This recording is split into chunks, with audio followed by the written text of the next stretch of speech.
Realistické rozhovory pre pánsky holičský salón Slovensko. Privítanie zákazníka a poradenstvo ohľadom účesu. Dobrý deň. Vítajte v našom salóne. Ako vám môžem pomôcť? Dobrý deň, chcel by som si dať ostrihať vlasy. Výborne. Máte už nejakú predstavu o tom, ako by ste chceli vyzerať? Alebo potrebujete poradiť? Nie som si istý. Čo by ste mi odporúčili? Pozrime sa na tvár vašej tváre a typ vlasov. Myslím, že by vám pristalo niečo kratšie na boku a dlhšie na vrchu. Fade alebo klasický strih. Podrobná diskusia o službách. Takže fade na bokoch a nožnicami na vrchu. Aká má byť dĺžka na vrchu? Tak okolo 3 až 4 cm.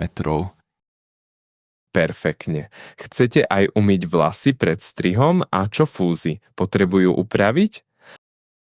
Áno, umytie by bolo dobré a fúzy prosím len trochu skrátiť.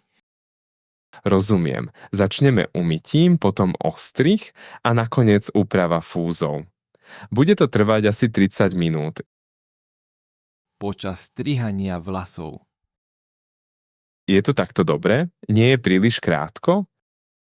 Vyzerá to dobre, ale možno na pravej strane trochu kratšie. Samozrejme, upravím to. Lepšie takto? Áno, to je perfektné.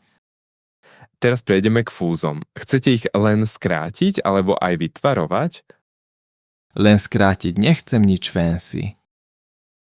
Dokončenie služby a platba. Hotovo. Ako sa vám to páči?